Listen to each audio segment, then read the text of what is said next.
କେମିତି ଅଛି ସବୁ? କଣ ସବୁ ଖାଇଛ? ଖାଇଛ ନା ନାହିଁ? ଆଚ୍ଛା ହଉ। ପିଲାମାନେ ଆଜି ସବୁବେଳେ ତ ଆମେ ଗୀତ ମାଧ୍ୟମରେ ଶିଖୁଛେ, ନାଚ ମାଧ୍ୟମରେ ଶିଖୁଛେ, ସେଇଆ ନା ନାହିଁ? ଆଜି ମୁଁ ତମକୁ ଗୋଟେ ବଢିଆ ଜିନିଷ କରିକି ଦେଖେଇବି ହେଲା। ସେଇଟା ସମସ୍ତଙ୍କୁ ଯେମିତି ଲାଗିବ କହିବ, ସମସ୍ତେ ଘରେ ବନେଇକି ଆଣିବ ହେଲା କି? ଏଇଟା ପିଲେ କଣ କାଗଜ ହେଲା। ଏଇ କାଗଜ ସାହାଯ୍ୟରେ ଆମେ କଣ କରିବା ନା ଆମେ ପ୍ରଥମେ ଡଙ୍ଗା ତିଆରି କରିବା। ବୁଝିଲ ତ? ଡଙ୍ଗା ତିଆରି କରିବା। ସମସ୍ତେ ନଜର ଦେଇକି ଦେଖ ହେଲା। ଦେଖ ପ୍ରଥମେ ଏଇଟା ହେଲା ବଡ କାଗଜ, ଏଟା ବଡ କାଗଜ। ଆମେ ଆକୁ ଦୁଇ ଭାଗ କଲେ। କଣ କଲେ? ଦୁଇ ଭାଗ କଲେ। ଦୁଇ ଭାଗରୁ ଗୋଟେ କୋଣରୁ ଏମିତି ତ୍ରିଭୁଜ ଆକୃତିର କଲେ, ଆଉ ଗୋଟେ କୋଣରୁ କଣ କଲେ? ଆଉ ଗୋଟେ ତ୍ରିଭୁଜ ଆକୃତିର କଲେ। ବୁଝିଲ ତ? ଦେଖୁଛଟି? ପିଲାମାନେ ଦେଖୁଛ ନା ନାହିଁ? ତାପରେ ଦୁଇ କୋଣକୁ ଆମେ କଣ କଲେ? ଭାଙ୍ଗି ଦେଲେ। ଦେଖୁଛଟି? ଦୁଇ କୋଣକୁ କେମିତି ଭାଙ୍ଗିଲେ? ଆଚ୍ଛା।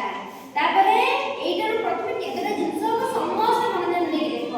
ଏଇଟା ପ୍ରଥମେ ହେଲା କଣ? ଟୋପି। ବୁଝିଲ ତ? ଏଇଟା ଦେଖ। କଣ ହେଲା? ଟୋପି ହେଲାଟି? ଭଲ ଲାଗୁଛି ନା? ବନେଇ ପାରିବ ନା ନାହିଁ? ତାପରେ ଏଇଟାରୁ ତାପରେ ଆମେ କଣ କରିବା ନା ଆମେ ଗୋଟେ ହଉଛି ଦେଖ ଏଇଟା ହେଲା ଗୋଟେ ଗୁଡ଼ି ବି କରିପାରିବା। ଗୁଡ଼ି ଯୋଉ ଆକାଶରେ ଉଡ଼େ ହେଲା। ଏଇଠି ଏମିତି ସୂତା ଲଗେଇଲେ ବି ଗୁଡ଼ି ହେଇପାରିବ। ହଉଛି ବଡ କାଗଜର। ବୁଝିପାରିଲ? ତାପରେ ଆମେ ପୁଣି ଗୋଟେ ଭାଙ୍ଗ ଦବା। ଭାଙ୍ଗ ଦେଲେ ଏଇଟା ପୁଣି ଗୋଟେ ଭାଙ୍ଗ ଦବା। ବୁଝିପାରିଲ? ତାପରେ ଦେଖ ମନ ଧ୍ୟାନ ଦେଇକି ଦେଖ। ପୁଣି ଗୋଟେ ଭାଙ୍ଗ ଦବା। ଏପଟେ ବି ଗୋଟେ ଭାଙ୍ଗ ଦେଲେ ହେଲା। ପିଲାମାନେ ଏଇଟା କଣ ହେଲା? କି ଡଙ୍ଗା। କଣ ହେଲା? ଡଙ୍ଗା ହେଲା। ବୁଝିଲ ତ? ଏଇଟା ଡଙ୍ଗା ହେଲାଟି? ଏଇ ଡଙ୍ଗାରେ କିଏ ବସିକି ଯିବ? ବସି ଯାଇପାରିବ? ଏଇଟା ବହୁତ ଛୋଟ ହେଇଛି ପରା। ଜାଣିପାରିଲେ ଏବେ କେମିତି ଡଙ୍ଗା ହେଲା? ବହୁତ କୁନିଟା ହେଇଛି, ବହୁତ ବଢିଆ ଲାଗୁଛି ନା?